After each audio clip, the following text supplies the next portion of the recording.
Well, hello everyone, and welcome to Refining Exegetics, a podcast and biblical studies channel which aims to inspire a life-changing interpretation of the Bible and our stories through unique explorations of modern biblical scholarship and ancient wisdom.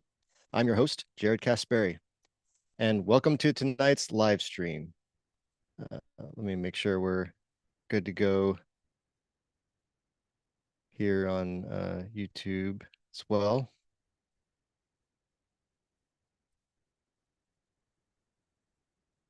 All right. Uh, Things are looking good there.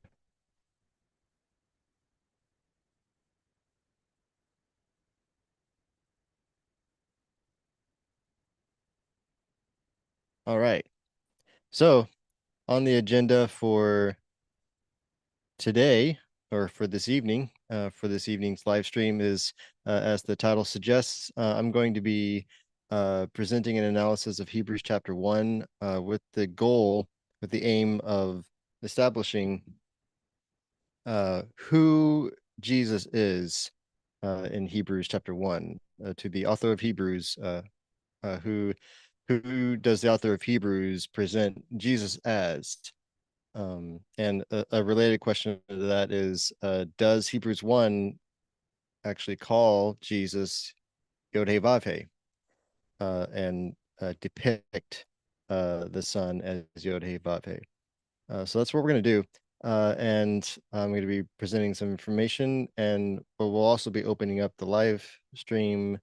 Uh, I'll I'll be posting the link to the Zoom meeting uh, that is going on right now, and uh, people.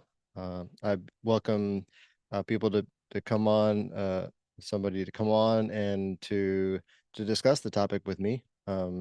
I'd be happy to entertain a person who actually believes that Hebrews 1 is depicting Jesus as Yod-Heh-Vav-Heh, and we could have a discussion on that. But other than that, here we go.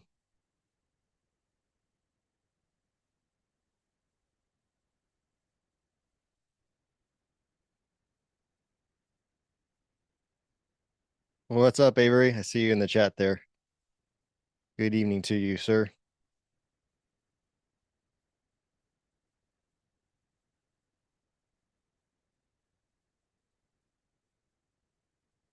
All right, let me just go ahead and what I'm gonna do is go ahead and post the link to the uh to join the meeting, and I'll pin that there into the chat window.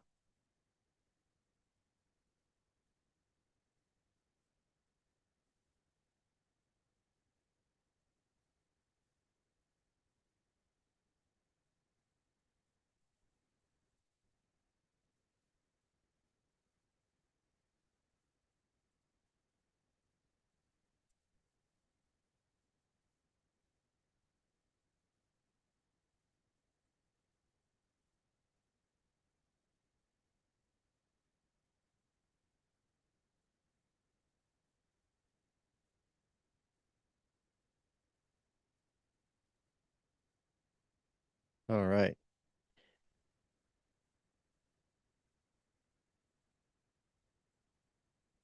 So, we're looking at Hebrews 1. What I want to do is sort of lay out an analysis, a structure of Hebrews 1, particularly 5 through 13. We'll do a little preliminary looking at verses 1 through 4. But I do want to focus in on the structure of verses 5 through 13 to the end of the chapter. Because I think rhetorically, there's a structure there that when we recognize it, I mean, it may not be the only option as far as structuring the the unit there, but I think from what I found is that this is a good way of really getting at the structure of what the author was intending in his argument through chapter 1.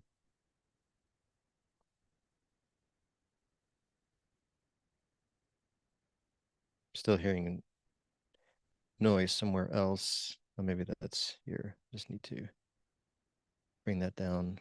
Okay.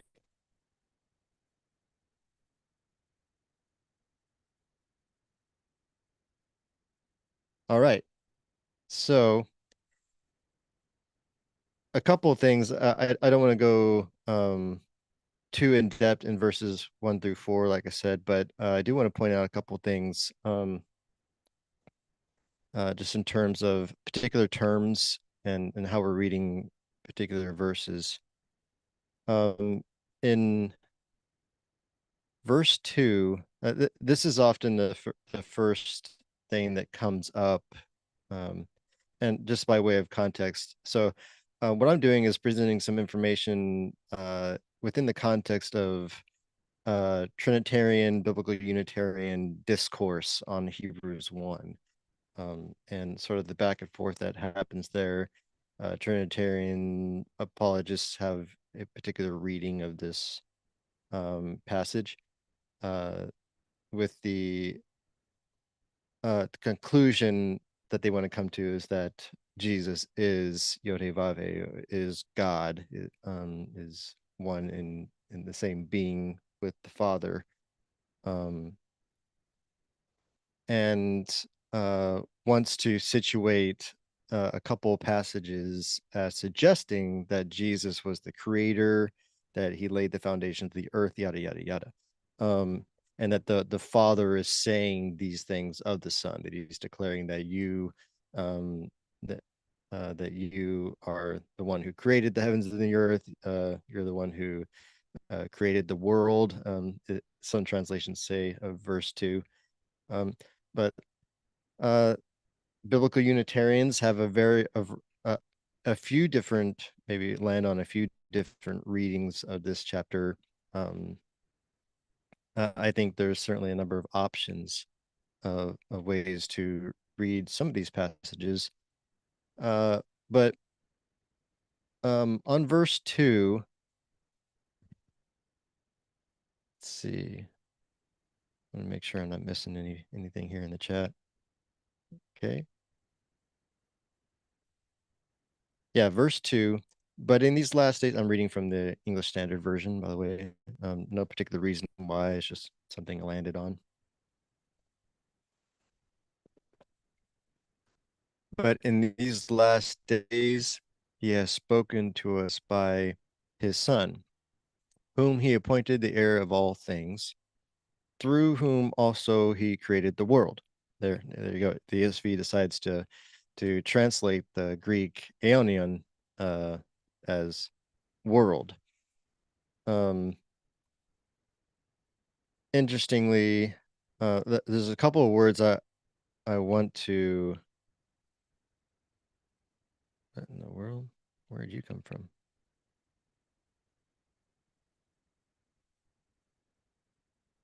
That's weird.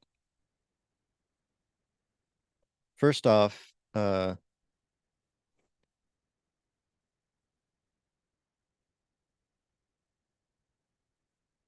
there's sometimes there's a little bit of ambiguity with the preposition dia here in verse 2, translated as through in the ESV, through whom.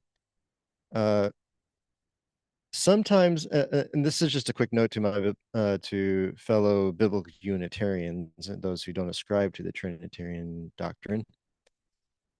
Sometimes what I hear is that uh, this preposition dia can be rendered as more along the lines of, instead of like instrumentality, like through whom, um, or by whom, or something like that. It can take this connotation of with a view to, or uh, um, within, sort of, with the sort of that idea.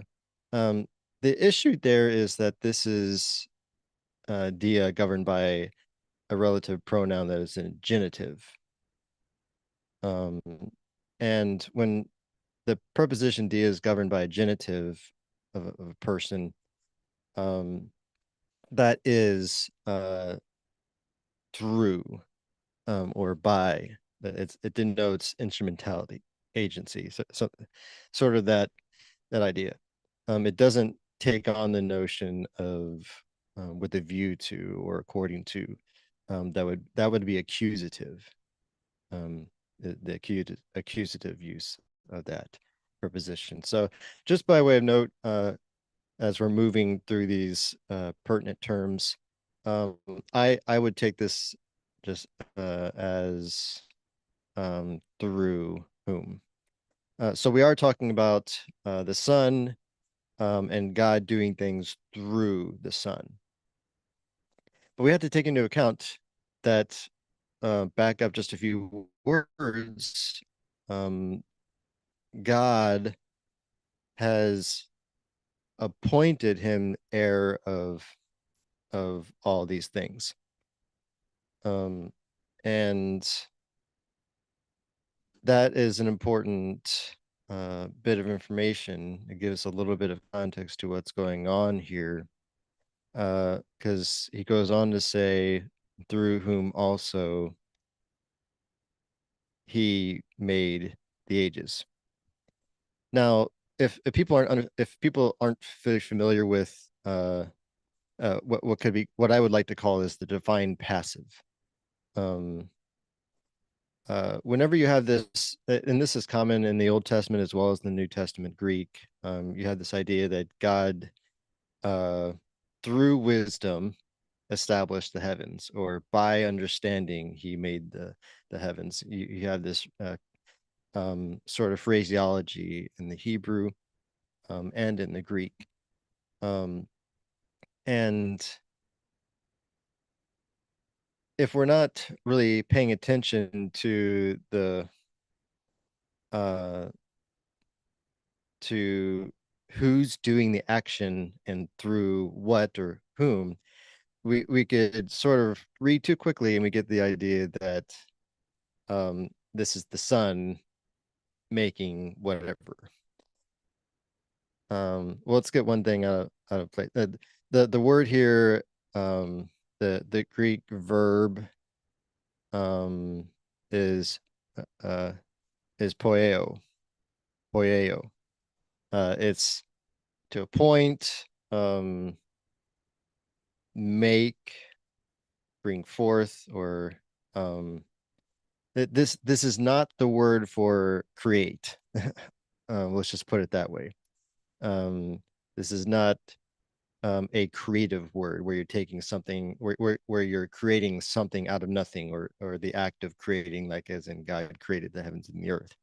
This is not that verb. This is taking something that already exists and um you're appointing it, you're ordaining it, you're fashioning it. It's sort of that idea.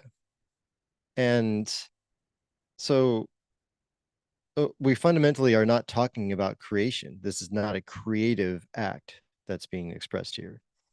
And secondly, the Son is not the one doing it, but it's God the Father who is, uh, I would just say, appointing or orchestrating the ages. Yeah, aeonas is not worlds. I mean, this is a plural noun. So it's a masculine plural noun. There's more than one uh, sub or object that's being orchestrated here by the subject, God, through the Son.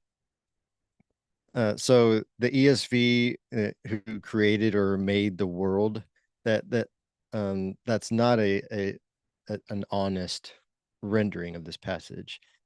We'd be better suited to go with uh for instance, a literal translation, whom he appointed heir of all things and through whom he made the ages.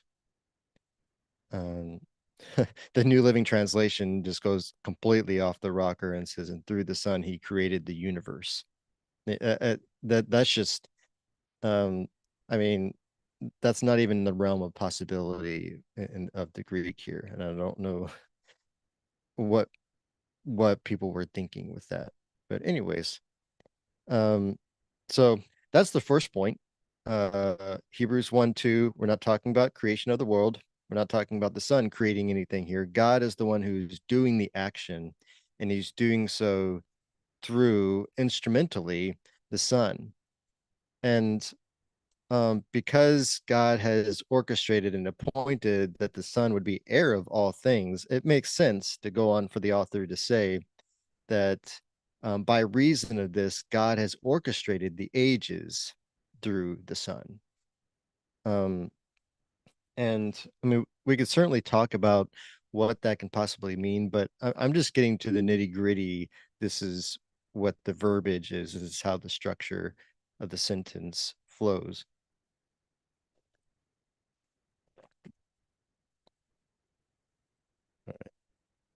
Um,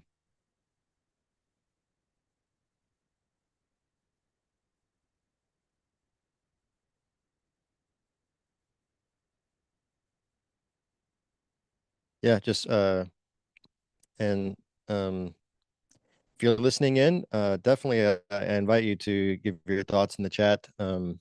What what do you what do you think it means that uh, God through the Son has orchestrated the ages? Um, B. I haven't landed on a particular like specific meaning of that, but again, I'm just sort of uh getting the nitty gritty details out of the way of language um and going from there. So next up, let's get back to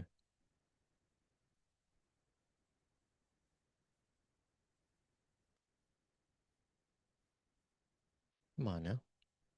Here we go. Verse 3.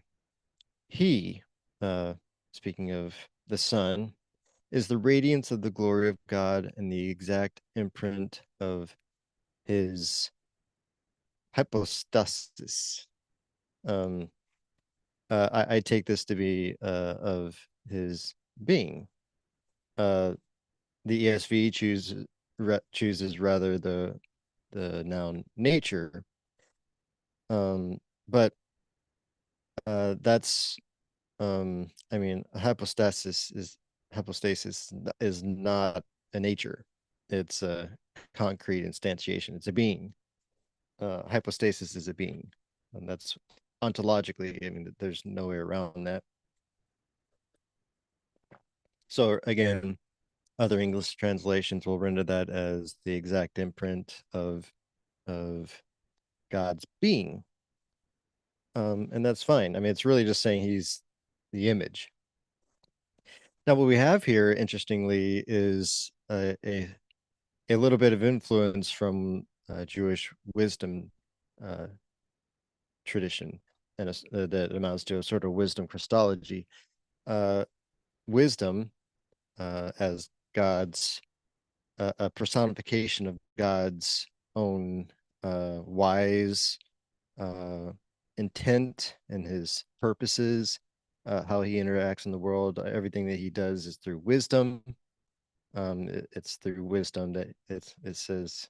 Um, I think I want to say Psalm 32, um, or um, There's a place in Proverbs too, not Proverbs 8, but there's another section where it says, uh, by wisdom, um, he made or established the heavens. Um, and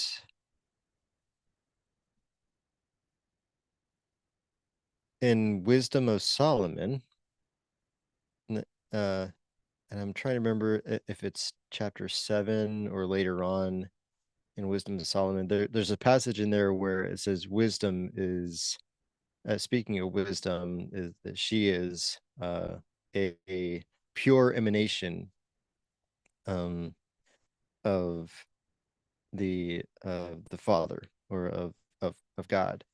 Um, and it's actually similar Greek words that we find here in Hebrews 3, or 1:3, that is.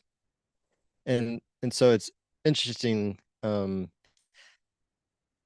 I agree with a number of others who would see that what the author of Hebrews is doing here is drawing upon wisdom Christology, taking things that are formerly said of wisdom and now ascribing them to Jesus because Jesus is the full embodiment, the manifestation of God's wisdom. Because he received the Spirit without measure, that Spirit carries with it the Spirit of wisdom.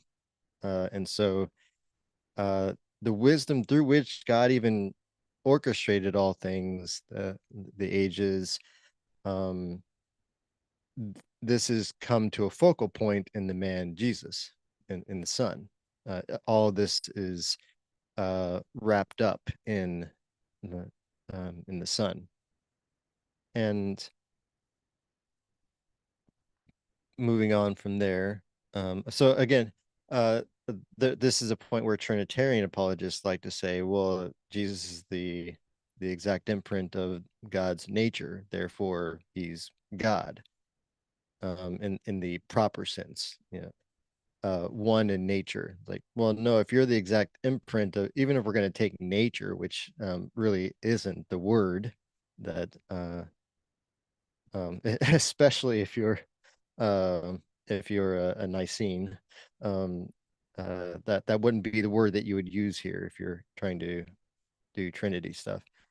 Um, the the image or imprint of something is not the thing. That I mean, I shouldn't have to really belabor that point, but it should be said because again, it's sort of something that we speak too quickly and we sort of make inferential leaps that the text does not support. When we say that something is the image of something, if I'm the image of my father, uh, I I am not collapsing myself with my father into a singular being or even a singular nature. That's just not how we use that expression. Um, I'm embodying something of my father, that others can recognize and say, that's like your father's glory.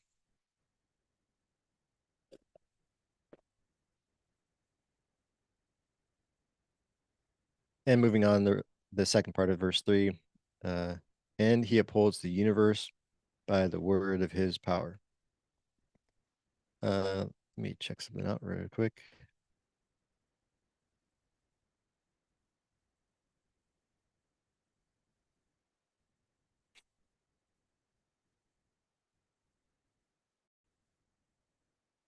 Come on, load, load, load.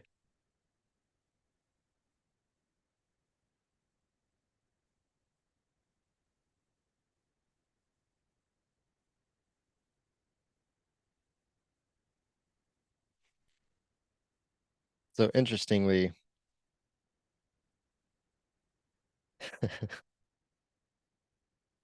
the again, this is really weird because there is no Greek word to translate into universe, uh, as in um, upholds the universe. Um, the uh, we're talking about times. Aeonis is what has just been mentioned.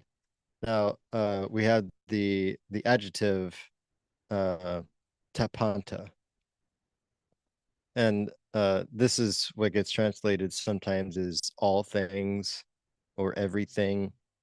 Um, this this adjective panta is always context dependent. It's not like literally everything in existence. It's all these things that we're talking about.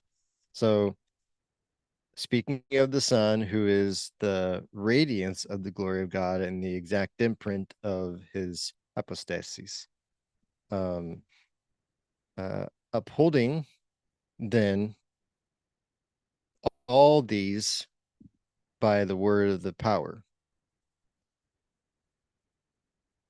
And so we don't have Jesus upholding the universe. I mean, that's not what this passage is saying. Again, uh, I had to walk through this stuff and point these things out because sometimes English translations take extreme liberty uh in glossing over words and inserting words that aren't translations of any words. I mean, universe is not a translation of tapanta. That it's just um that's really weird.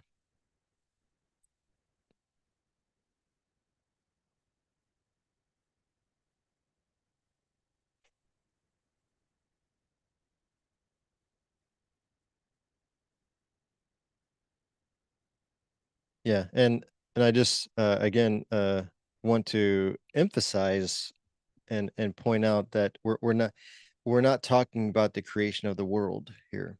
We're not talking about the creation of the universe or the making of anything. We're talking about the orchestrating of ages, aeonas, and the upholding of these things. This isn't creation language like Genesis 1:1. Like that's not what's going on here. Now, one thing that is going to come up later on in verse 10, 11, and 12, and sort of that area. But as we'll see, the sun will be nowhere to be found, but at least by name, um, referentially, in that passage. So we're so sticking to the language in the argument here. The author has opened up this chapter with talking about in times past and ages before, God spoke through his prophets. But now it's sort of kind of this fullness of times language. But now he is spoken by a son, whom he has appointed heir of all this. Um, all this again, we're not talking about the heir of the universe. We need to get out of our minds a sort of cosmic uh thing going on here. I mean, we're talking about ages, but we're talking about um things that exist on the earth. And but we're not even talking about everything. It's just that's not the language here. So I had to continually emphasize that because sometimes our heads get filled with the inferential baggage that some of these English translations insert here. We need to try to stay true to what's there in the text. Um, and I mean, I could go ahead and show this. I can share the screen here and show you. Um, there it is. Yeah, content only. Show So the this. I can share the screen here and show you. Um, there it is. Yeah, content only.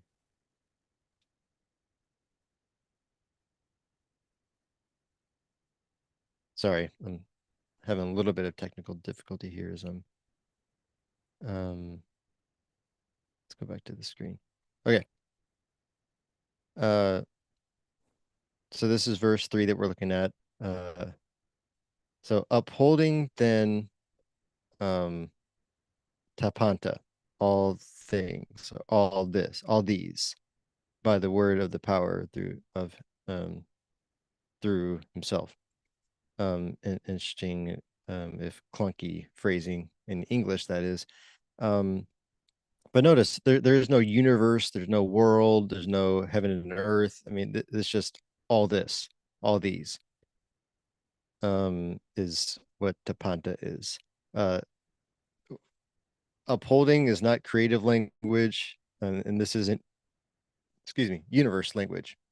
It's just not. All right.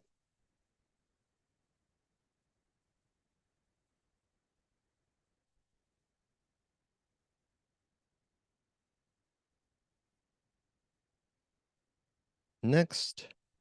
we have ah yes, um, upholding all these by the word of his power, and then let me jump back to the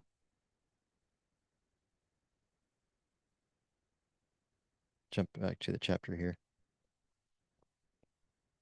After making purification for sins, that noun or yeah, that noun purification is as the Greek katharizo, uh, cleansing, purification. This is the the foundational atonement language. This is kafar, the Hebrew root, verbal root to wipe, cleanse in the Levitical context. Um, so we have the Son uh, having resurrected and ascended. He ascended and into the heavenly sanctuary to make purification for sins. And he sat down at the right hand of the Majesty on high. Um, I mean, if you're going to sit down at the right hand of the Majesty on high, it uh, it follows naturally that the person who is sitting down at the right hand is also not the Majesty. Um, Having become as much superior to angels as the name he has inherited is more excellent than theirs. I mean, this is sort of like one line after line, just bam, bam, bam. We're talking about a person who is being appointed, he's being given a name, he's inheriting things, he's becoming more superior. This is not language of Yod He Vav He. These are not things that can be ascribed to a being that is Yod He Vav He or a person that is Yod He Vav He. It isn't. So I mean, um, this is uh, I mean, I guess Trinitarians will go into this sort of weird partitive exegesis where they're like, well, this is in regard to his human nature. It's sort of this economic thing where, well, no, he's Yod He Vav He, but economically um he has to obtain these things as a man to sort of make it all legit. But none of that qualifying. I mean, there's no embarrassment, in other words, for the author of Hebrews to be saying that the Son has become more superior. He's gaining status. He's gaining things he did not have before. That just cannot be said of a person who is Yod He Vav He. Right. So, uh, what we have here is kind of the crux of this is what the rest of the chapter is about, is the Son's superiority to angels. And we have to ask, why is it important for the author to be talking about the Son's superiority to angels? Well, part of the headspace here is that up until this point, God has been appointing angels as ministers, as those who are sort of carrying out the administration of this age or of these previous ages. I mean, for goodness sakes, several times we're given the information that it wasn't God directly who gave the laws and the covenant to Moses.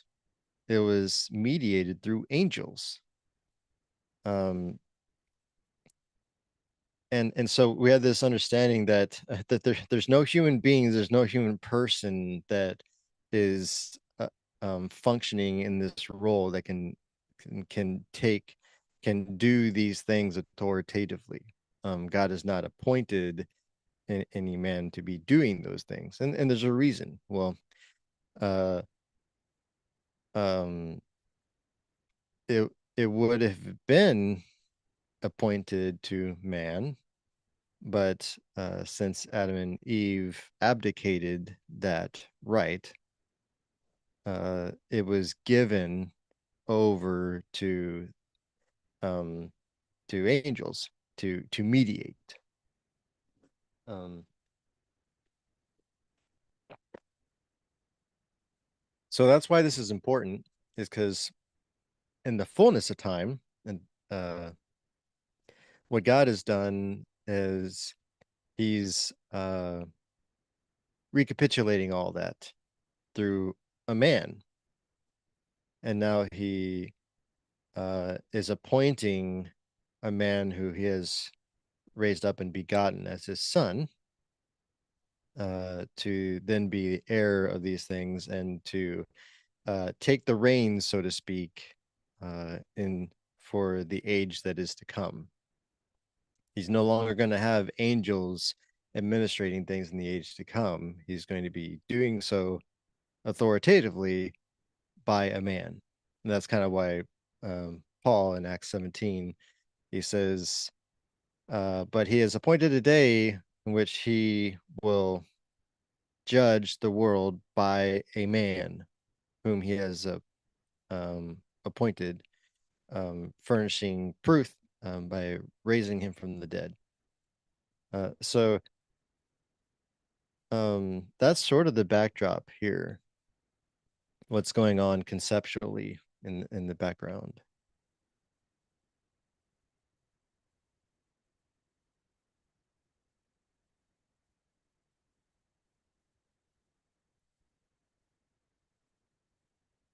All right. Now, what I want to do is lay out a structure. This is where the uh, the very structured argument comes in through the rest of the chapter. And what I want to do is describe to you what I think that structure is. Oops. I've lost it. Let me pull it up again. Oh, no, I don't have to do it there. Never mind. I got it here right here.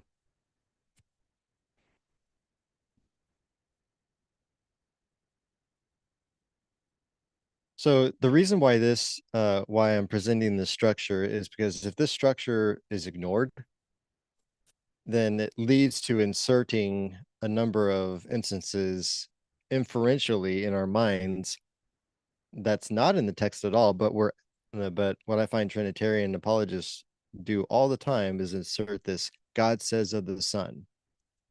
Um, when in fact the only verse where God is saying anything is verse 5.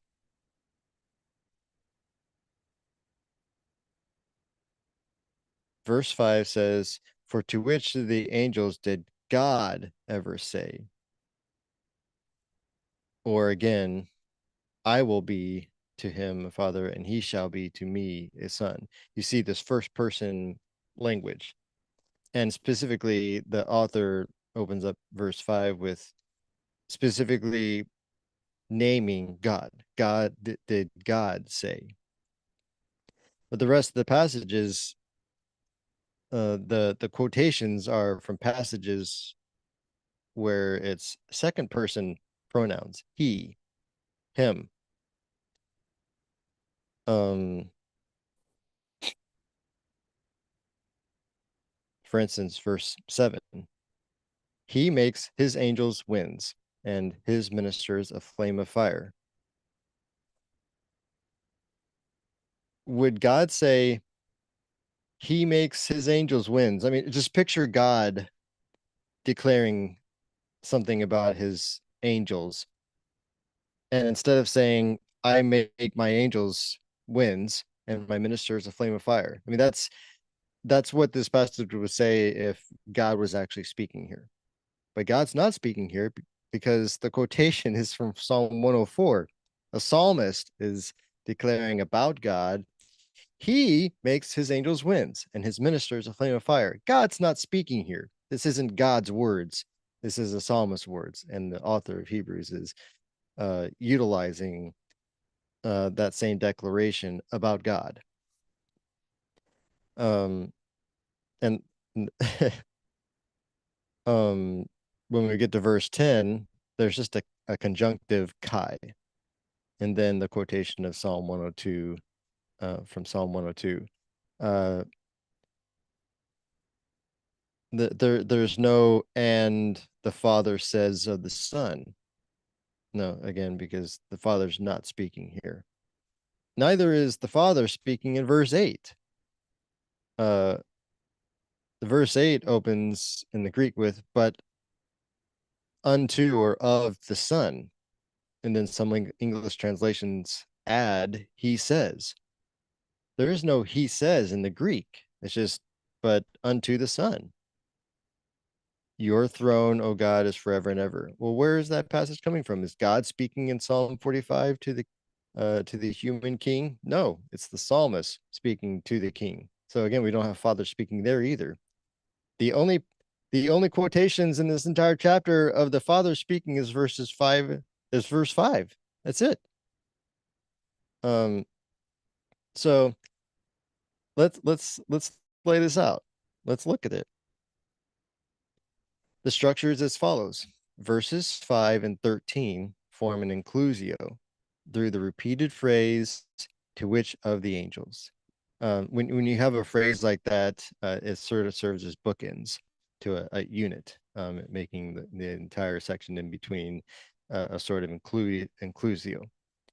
And this inclusio is broken down into three pairs of contrasting quote and but arguments, each of which establishes one truth, that Jesus has become far superior to angels, and follows the progression from Messiah's sonship to being seated at the right hand in verses 2 through 3.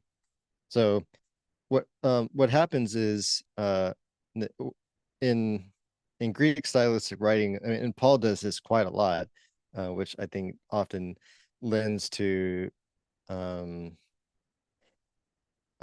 weight to where people do tend to think that Paul might have written Hebrews, is uh, a progression would be stated in a verse, and then the preceding the subsequent passages or verses then sort of unpack that.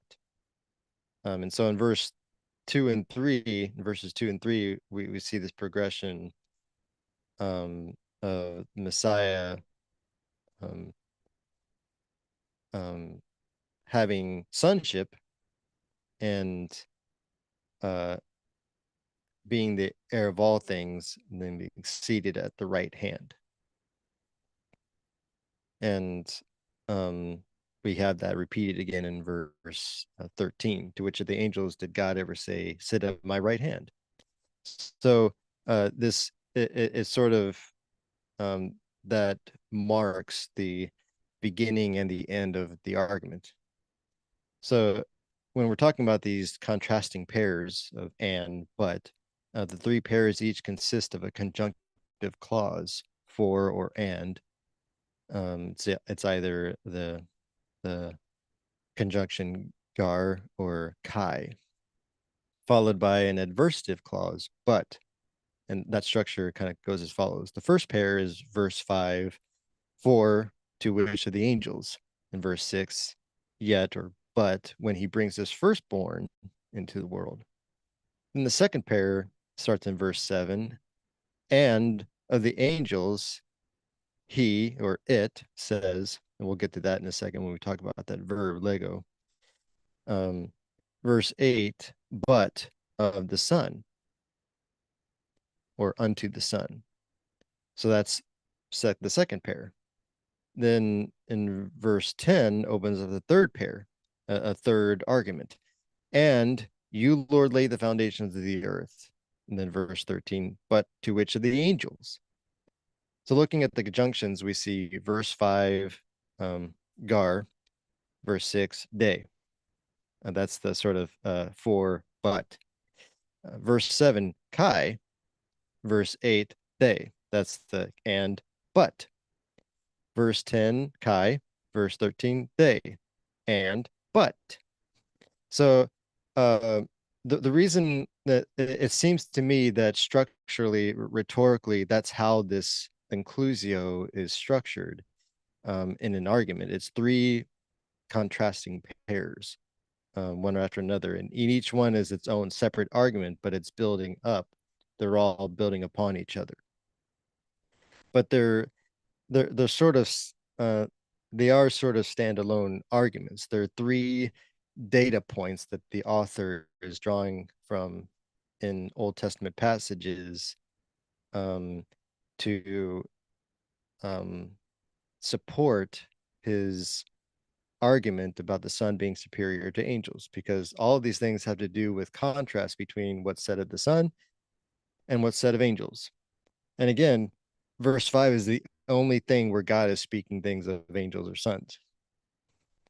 Um, so why is this important? Because it shows clearly that the author of Hebrews is not appropriating Psalm 102, verses 25 through 27 to be a reference to Jesus. It's not. Verse 10 doesn't say, and he also says of the Son. Verses 10 through 12 are the declaration that YHWH's throne remains forever. Verse 13 then adds, but to which of the angels has he ever said, sit at my right hand? In other words, God's throne remains even when this present age passes away. That's what the that's what the purpose of quoting Psalm 102 is all about. And is that even if the present heavens and the earth and the age passes away, his throne, his rule remains. And he has never made an angel to be an heir of all things over the age to come. Only to the Son has he ever made this promise. Um, so, um, with that said, so now that I've laid out that structure, um, let's get into the nitty gritty of some of the words. I mentioned the verb lego, that that is repeated here. Things are being said, lego, and different people are saying things. Um, let me make sure. Hello, I see in the chat there, Voyager Supreme.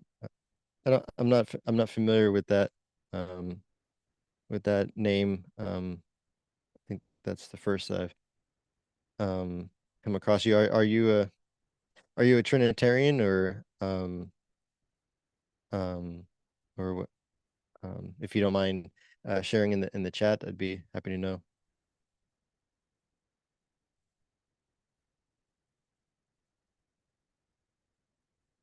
All right. So as I mentioned, the first time, the first in this first contrastive pair of verses 5 and 6, um, for to which the angels did God ever say? So, um, the the rhetorical question here, the other way of putting it is, God said, "You are my son; today I have begotten you." I mean, that's a quotation of Psalm 2. I mean, we all know that.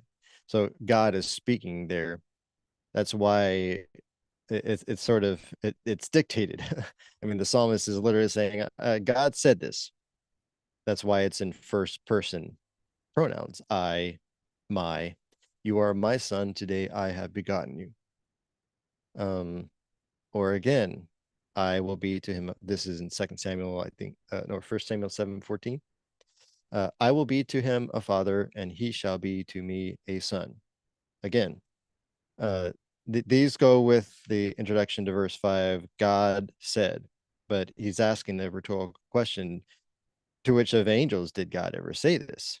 The answer, the rhetorical, I mean, it's obvious. The answer is none. Not to angels did he say this. Um, he would never be a father to an angel. Um, but when he brings the firstborn into the world, he says, again, that this is, um, let's look at, and maybe I'll show you real quick what I'm talking about. Let me go into verse 6 here, pull up the Greek, and maybe I'll share my screen.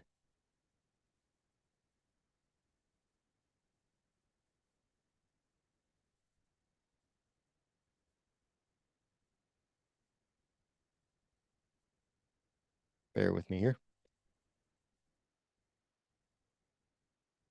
All right. So, but again, when he brings the firstborn into the world, lege. This is just the verb to speak, to say, to utter. It's basic. Um, but notice this verb is masculine, or feminine, or like it's not a it doesn't have a typical gendered um referent. Um, why do I say this?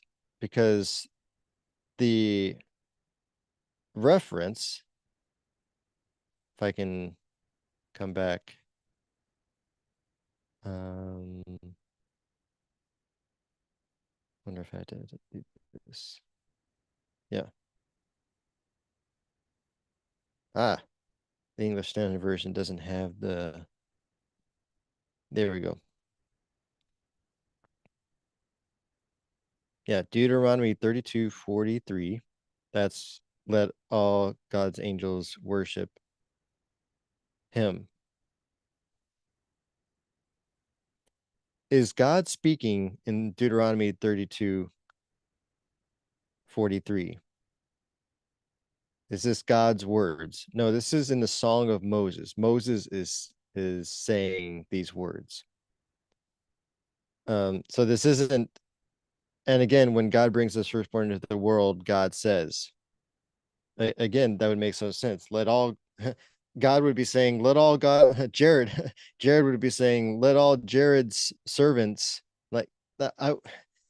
You don't speak of yourself in second person like that with second person pronouns. It just doesn't work because this is Moses speaking about God. It's quite fine and appropriate actually to render this verb as neutered. It says, because the author is quoting scripture. He's not quoting God.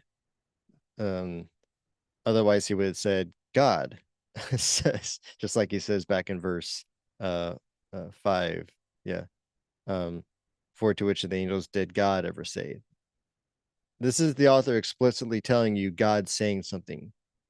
This is the author explicitly telling you the scripture says this.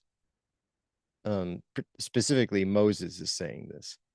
Um, but really, just pragmatically, what how we render this verse is, let me click it again.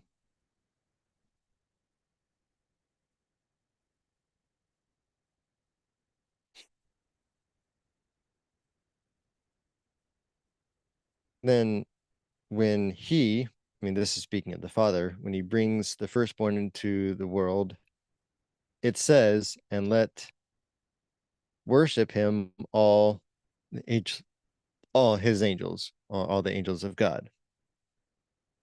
Um, just imagine for a moment God, the Father, saying, let all his angels worship God. I mean,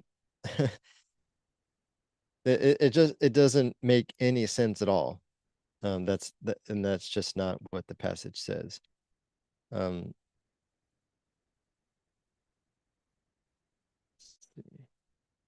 all right.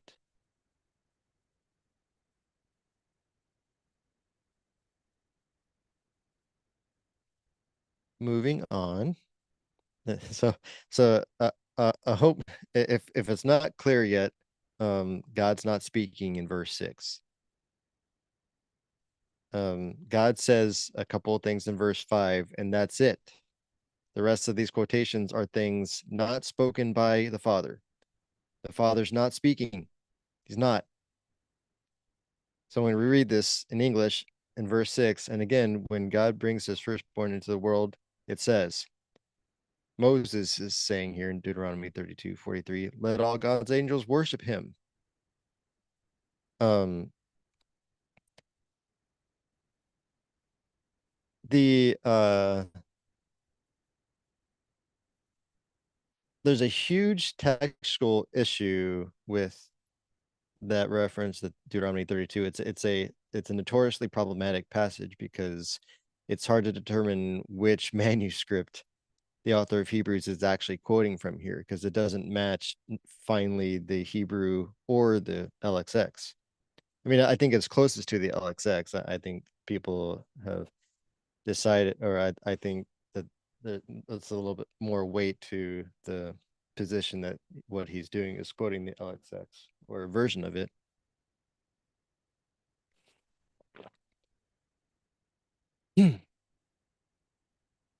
But um it's hard to tell exactly if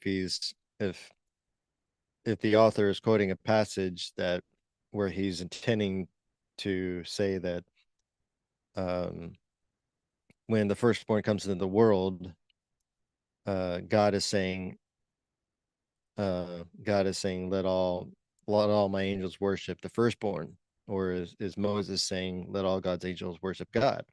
I mean, it's sort of ambiguous and it's a little difficult to work through, and I'm just being honest about that. There's a number of different ways that that could go. Um, so it's difficult. But one thing again, we can say that the Father's not speaking. I just had to that's one thing that everybody can be clear on. And if apologists can stop saying that the Father is speaking in verse 6, verse 7, verse 8, he's not. That there is no Father speaking in any of those passages past um, the references in Psalm 2 and 2 Samuel 7:14 there in verse 5. Um, the reference here in verse 6 to Deuteronomy 32, God's not speaking there. That's Moses. And then verse 7, but about the angel, or now about the angels, it says, and he quotes Psalm 104. Who's speaking in the Psalms? Well, that's the psalmist. The psalmist is declaring in Psalm 104 that God makes his angels winds, his servants flames of fire. This is not God speaking. So even if we're going to say, we're going to render it as now about the angels, he says that he is the psalmist, not the Father. Let's just be honest with the text, people. Let's not make wild, weird ideas that, well, it was the psalmist, but the psalmist didn't know he was actually speaking God's words, and now the author is going to be saying, even though it's the psalmist who is speaking in Psalm 104, it's really the Father speaking.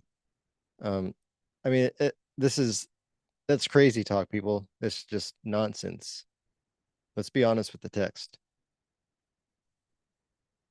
Um, and I'd be happy to bring somebody on to have a cordial, constructive discussion about this. If anyone has a different view, if you're Trinitarian and you're listening in, I have no hard feelings against you. I'm uh, I might be a little bit tired of hearing things like this, and the text being used in this way. But I'm still happy to hear what you have to say, to hear your position. We can go back and forth and see if we can move the conversation forward. I just hope that um I will find less and less, or that I'll hear less and less this sort of apologetic riffraff going on in this chapter. Um, yep. Okay. Now it gets to the fun part. Well, I mean, it's all fun, uh, but about the Son. So here, this is the second part of the second contrastive pair. Um, for about the angels, it says he makes his angels winds, his servants flames of fire. But about or to the Son, uh, there is no he says. There is no says anywhere in the Greek text. whether he or it or this is just, but concerning the Son or about the Son or unto the Son. And then a quotation of Psalm 40 from Psalm 45, verse 6 and 7.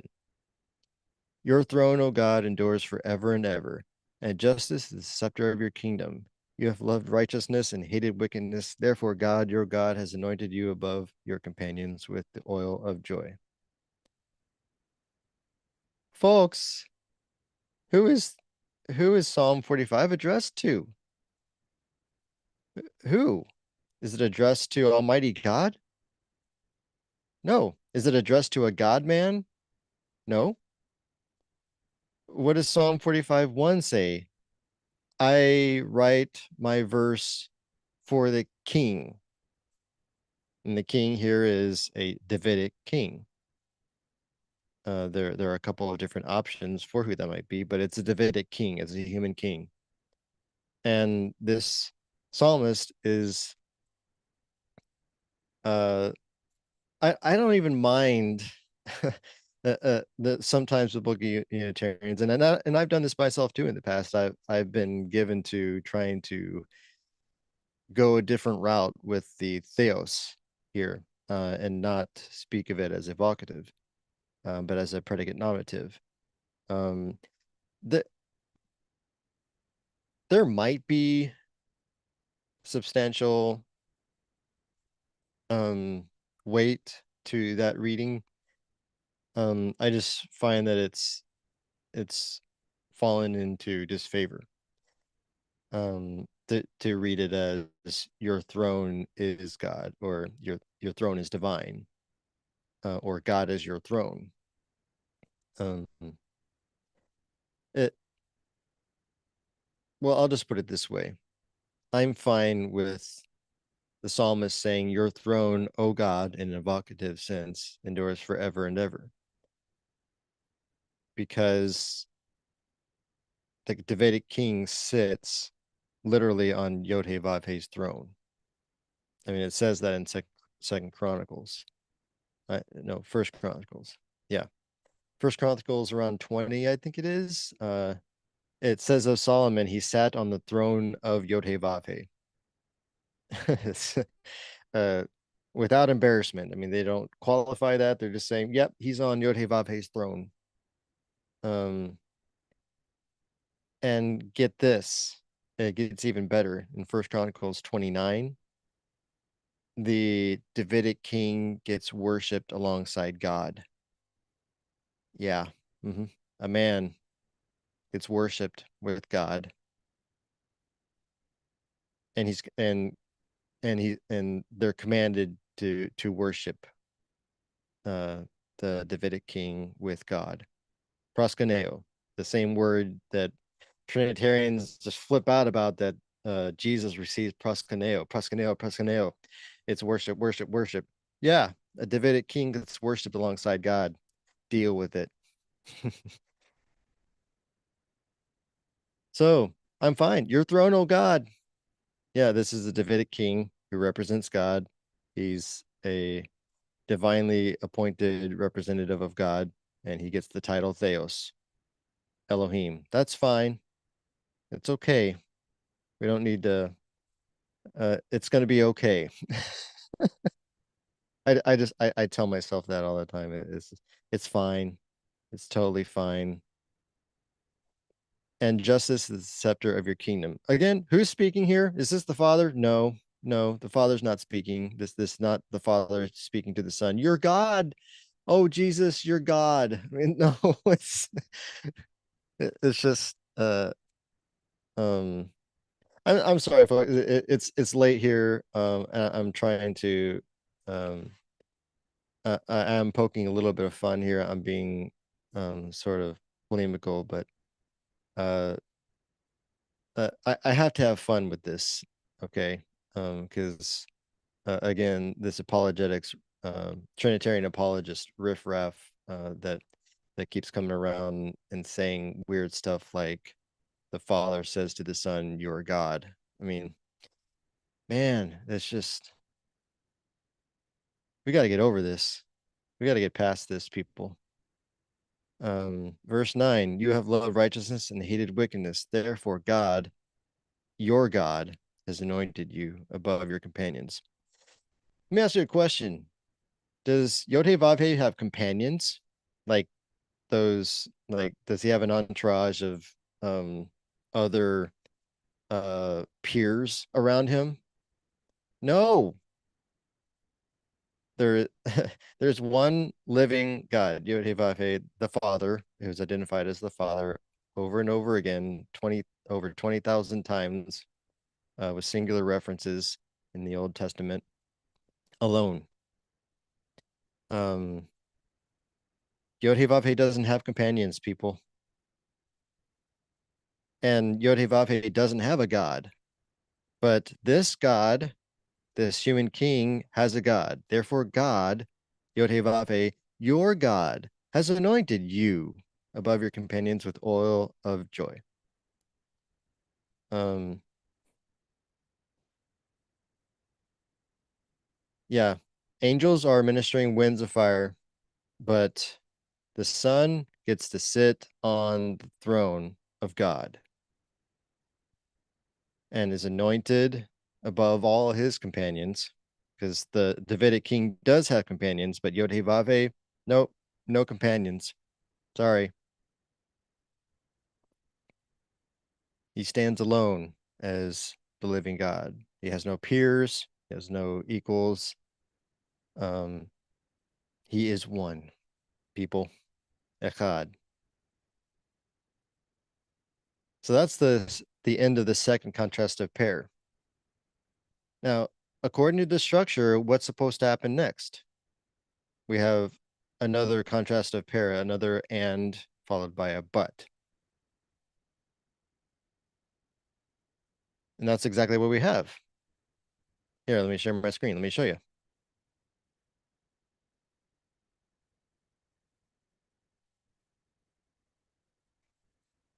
Verse 10. And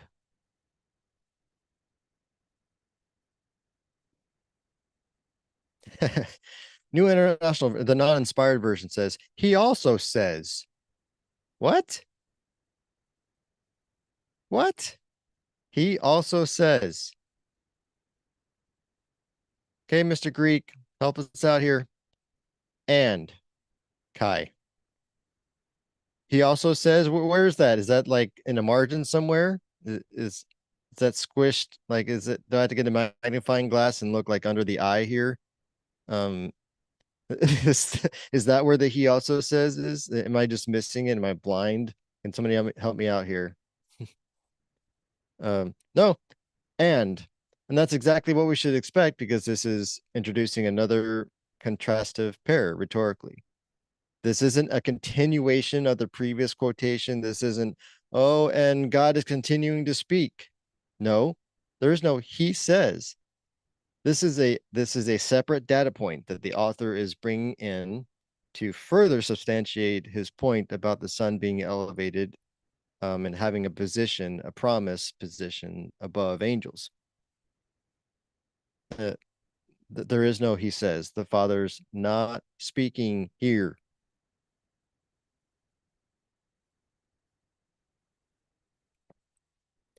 And we get a quote of Psalm 102. In the beginning, Yod-Heh-Vav-Heh, you laid the foundations of the earth, and the heavens are the work of your hands. So whose hands are these the work of? Yod-Heh-Vav-Heh. And who's speaking in Psalm 102 in this passage? Did God did God dictate the Psalms? Did God write the Psalms? No. No, psalmist, this would be a psalmist. A particularly interesting psalmist who's going through suffering. This is the suffering psalmist.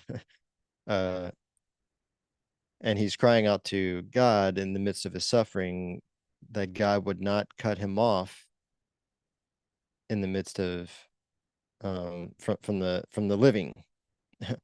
Do not cut short his days. That's what he's crying out for. That God would see him, and that he would not be cut off from the midst of his days. Um, and he's uh, well, let's just go there.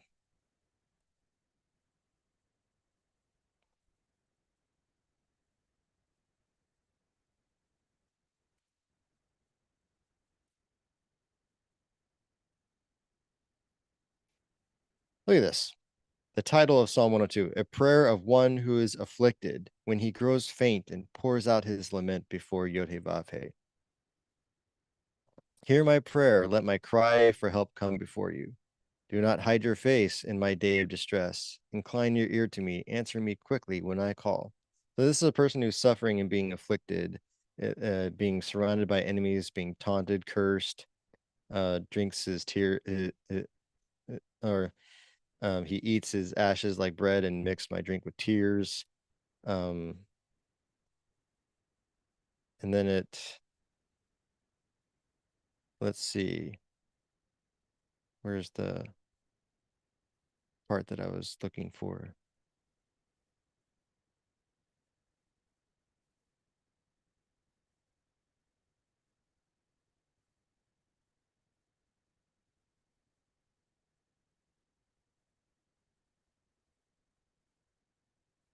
Yeah.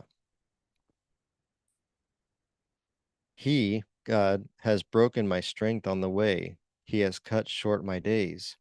Again, this is the psalmist in just in a torrent of lament, um, feeling like God has set himself against him and has broken his strength and has cut his days short. I say, oh my God, do not take me in the midst of my days. In other words, don't let me die right now. Your years go on through all generations. This is so important. This is a suffering servant. And on what basis is he asking God to not cut his days short? He's appealing to the fact that God goes on through all generations. And this person is in affliction and about to be cut short, and he's asking, let me endure, let me remain. I want to remain with you. Your years go through all generations. Then, in the beginning, well, in the Septuagint, it adds the vocative kurios, which is a stand-in this case for Yod-Heh-Vav-Heh. In the beginning, you, Yod-Heh-Vav-Heh, laid the foundations of the earth, and the heavens are the work of your hands. They will perish, but you remain. They will all wear out like a garment. Like clothing, you will change them, and they will be passed on. But you remain the same, and your years will never end. The children of your servants will dwell securely, and their descendants will be established before you. Now the author of Hebrews doesn't include that part, but contextually, this is all there's a lot going on here in the context of this psalm. And if you're not cognizant of who the author of Hebrews is talking about, the Son, um, you're not going to get exactly why. What is the point and what is the point of this portion of Psalm 102 to the author's argument in Hebrews 1? This is I've deeply searched this. It's because it's not readily apparent. Um, but if we understand that, especially when we get into chapter 2 of Hebrews, this becomes readily apparent. Um, because the Son uh, shares in the afflictions and the low state of those whom he has come to redeem. Um, he had to be made like us in every way. In other words, I think it's kind of like how the way that Hebrews 2 puts it. Um, and later on in Hebrews 5, I mean, this motif is quite uh, emphasized, and comes into focus. Hebrews 5, verses 7 through 9. He went about his days in the flesh with loud cries and anguish, um, crying out to God, who could deliver him. And God heard him because of his reverence. You, who does that sound like? It kind of sounds like somebody whose words of lament we just read in Psalm 102. You think? So, uh, and going on in chapter 5 of Hebrews, it says he learned obedience through what he suffered, and having been perfected, he became the source of everlasting salvation for all those who obey him. So we have this exaltation, we have this, and him uh, being appointed as the heir, and then to then bring forth salvation to all those who follow in his footsteps and who obey him. So this is poignant to the author's intent about the Son, is that the Psalm 102 that's quoted in Hebrews 1:10, that's not the Father speaking to the Son. If anything, that's the Son speaking to the Father. That's the Son in the midst of his lament and his affliction, crying out to the Father, "You, Lord, laid the foundations of the earth, and your years will never end. You go on through all generations, and the heavens are the works of your hands." And then what does Hebrews 2 go on to say? That God has set all the works of his hands under the Son.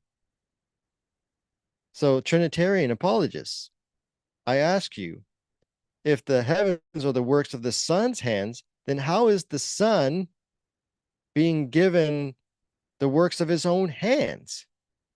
That doesn't work. I'm sorry.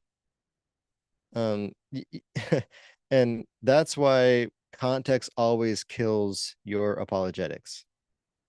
It will always kill your apologetics.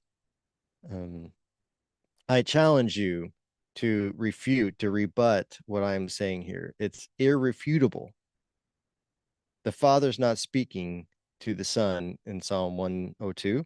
The Father is not speaking to the Son in Hebrews 1:10.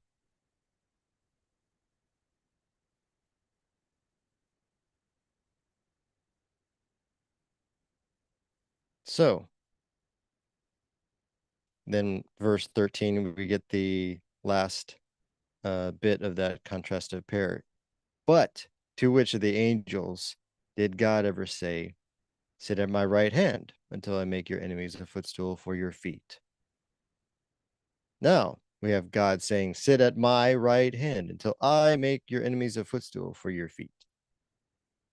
This is first person pronouns. So we have God talking here. And this is Psalm 110, where Yod-Heh-Vav-Heh says. So I mean, I did mess up a little bit. I'll admit that when I said that God's not speaking anywhere in the rest of the chapter, I did miss this part, but um, fooey on me. Uh, there, anywhere in here, there's nothing. God's not speaking anywhere in 6 through 12. God's not speaking there. Um, but the point of this contrastive pair between what's quoted in verse 10 and what's quoted in 13 is one is laying out the fact that what God has established will never end. His rule will never end. So if he appoints the Son to sit at his right hand, that means the Son will not end and will go on into the age to come to be the administrator. He didn't make that promise to any angel, because to which of the angels did he ever say that? None. He promised it to his Son. Sit at my right hand until I make your enemies a footstool for your feet. And are not angels ministering spirits sent to serve those who will inherit salvation? So the argument here, that there's a singular argument. The Son is made superior to angels because he's given an office that is never promised to any angel, rulership over the age to come. There you have it, folks. So who is Jesus in Hebrews 1? The exalted human king who is appointed heir of all things. That's it. That's the Jesus in Hebrews 1. Jesus is not YHWH in Hebrews 1. Jesus is not called YHWH in Hebrews 1. Jesus has never ascribed anything in Hebrews 1 that was formerly ascribed to YHWH. That does not happen in this chapter. That is non-existent in this chapter. Again, if any Trinitarian apologist um, is listening in at this point and wants to converse on this and rebut this, I'm open. I have a link to the meeting. You're welcome to come on and we can have a conversation. You can push back as much as you want, and we can talk about this. Um,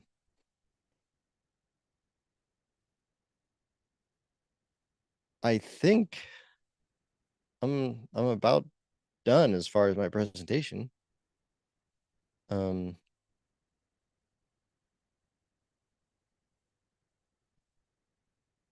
right. Let me see if there's anything else that I want to touch on. Let's go to chapter 2. I do just want to point out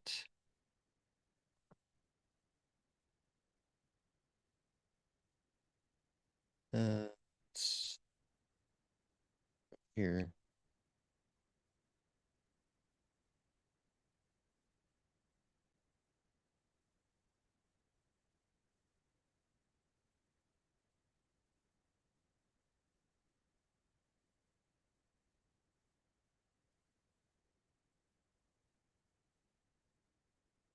Hmm.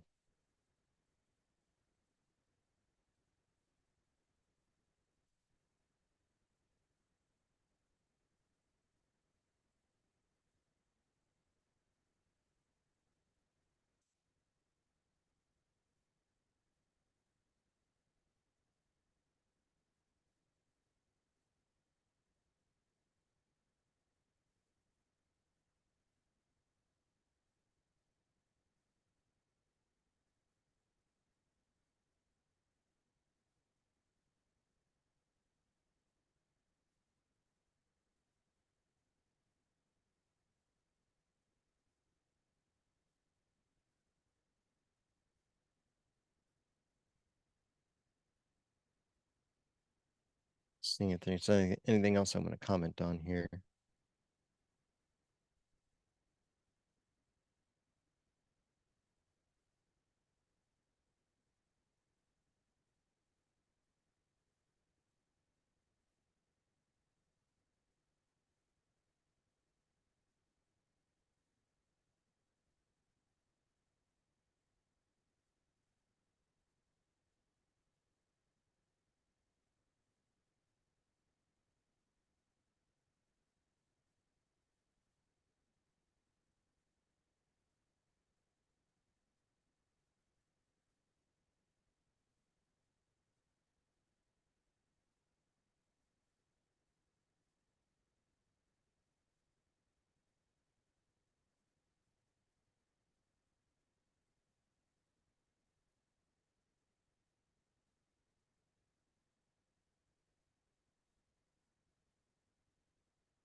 All right. Um, yeah, I think that's it as far as that goes. As far as Hebrews 1. In summation, uh, verses 1 through 4, there's nothing talking about the creation of the world. We're talking about the orchestration of ages, and these are done uh, um, according to or through the Son. Oops, let me jump back here.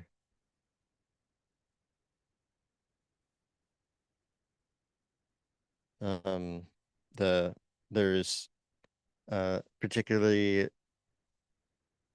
verse 4, the Son has, or verses 1 through 4, it's apparent that the Son is receiving things that did not belong to him before and that he did not possess before. He's appointed heir of all things. Um, he's he became more superior to the angels. He inherited a name that is more excellent than theirs.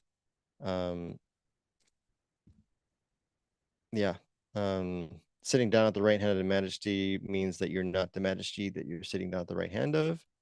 Um, Verses 5 through 13 are structured as three sets of contrastive paired statements, to the sort of the structure.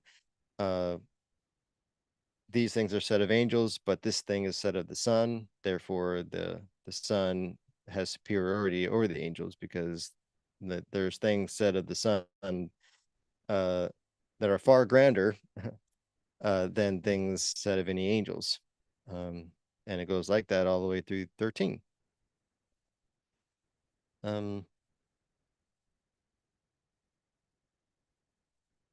and the last point, summarizing all this, is the Father does not speak anything except in verse 5 and verse 13. Everything else is spoken by other people about angels and about the Son. God never speaks to the Son in verses 6 through 12. Um, that's not the Father speaking.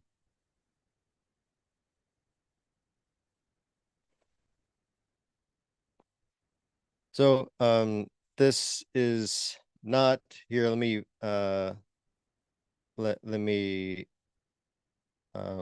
ridicule Trinitarian folks. No, this isn't.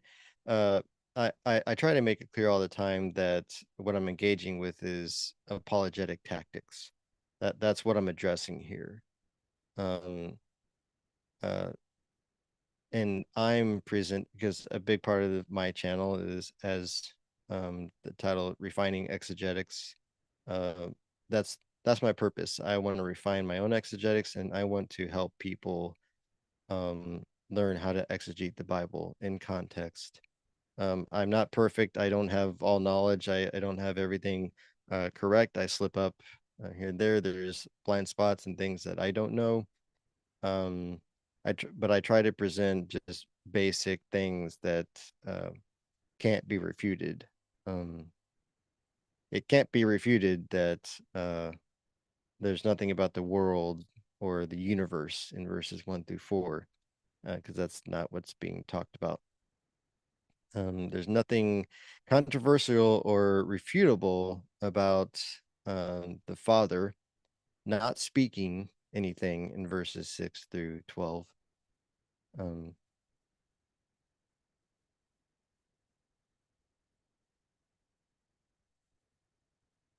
and I hope that um, those who are Trinitarians who view this, I'm not I'm not trying to slander Trinitarian doctrine. This isn't even really a refutation of Trinitarian doctrine. You can believe Trinitarian doctrine, you can believe the Bible says that, that's fine. This is about Hebrews 1 and how Hebrews 1 presents Jesus. And um I you can believe Trinitarian doctrine. And I'm fine with Trinitarian doctrine. I have nothing against people who believe that. Just stop using Hebrews 1 to support your doctrine because it's not there.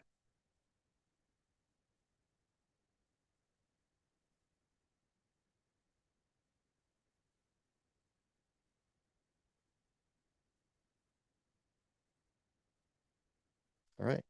Um, so I'm going to go ahead and wrap things up. I don't see much going on in much activity in the chat here. I know it's late for a lot of people, probably asleep by now. But uh, yeah, um,